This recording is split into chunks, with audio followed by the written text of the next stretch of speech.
Hi, I would like to explain a little bit about this assignment, traffic tracking system for page views. So the data flow architecture there are 8 steps. First one is when we embed this JavaScript file in the client's browser, it checks the local storage for this unique user ID. If it's not, a new one is created and stored and later on be sent to the server. So if you look at the JavaScript tracker thing that we embed on the client's website, we can see that we are trying to get a visitor ID for this browser and user. So if we don't see the ID, then we generate a new one by using this crypto package and then stored in user's browser and then send it together with the payload to the server. So this payload is sent together using the send beacon, which is a standard for traffic tracking, page view tracking. It is lightweight and also it doesn't require the server to come back with a response. So it's not gonna slow down the page load. So it's good for performance. And then the data will be pushed to the API URL, which is a RESTful server with this endpoint. So if we look at the API routes, we can see that the API has this route to store the traffic, and so it goes to this endpoint visit controller, which is in here because before this visit controller is stored, it travel through a middleware. So we look at next step is it makes a request with the options in the header because this script might be embedded in a client's website which has a different domain than the server. So it needs to send its options request to query the server whether if it's allowed. In this middleware I implemented, I check whether if this header is there, and if so, I allow it to uh, that domain by sending in this everything, and then the traffic will then route to the appropriate um, route, which is in this case tracks, which is in the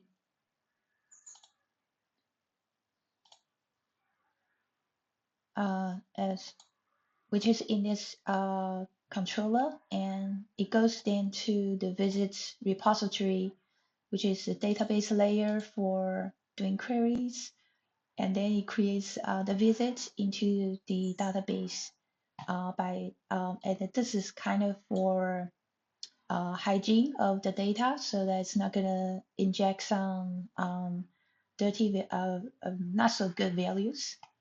As we can see that from if we go to the demo page and load a couple times, then we can see that the traffic comes through by showing up on the dashboard. So this is how the data travels from the client to the server, and the dashboard server sends a stats request. So I implement a simple dashboard, which is a plain HTML, and this just display. They just make a API to the server, and then you display the response. So when it loads the date range, it will send to the server um, as payload, and then it's sent to the then it's sent to the to get the response. Yeah, so So that concludes the travel for the database. And so for the database, so the client to server to the database. So there are a few considerations when I design this architecture. First of all, I want to make sure that it's a RESTful API.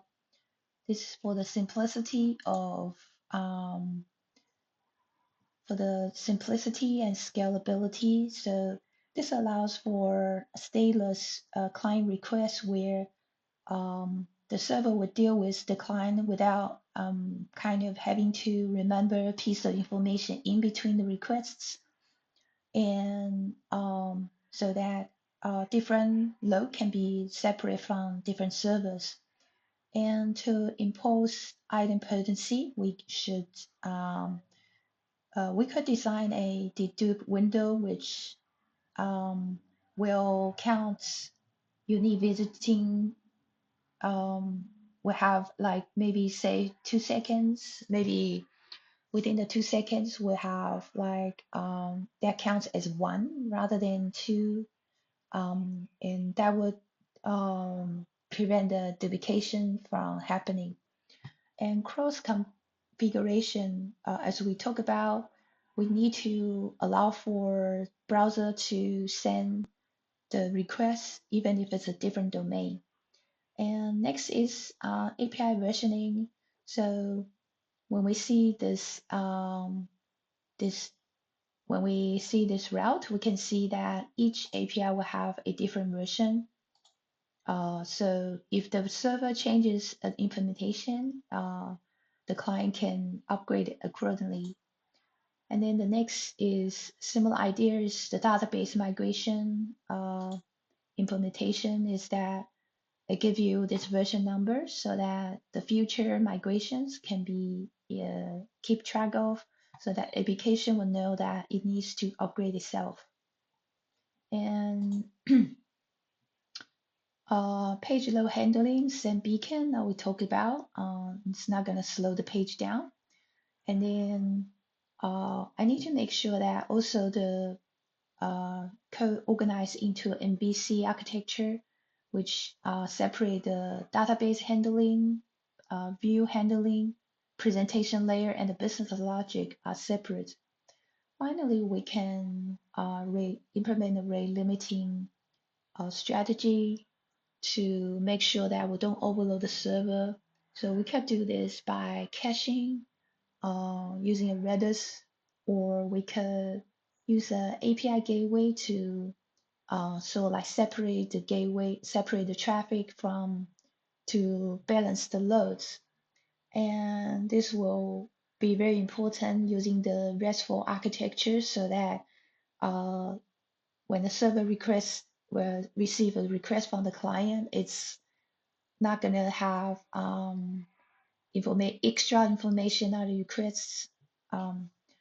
So I also quickly did a front end for React front end for this page, and it can be run in 3000.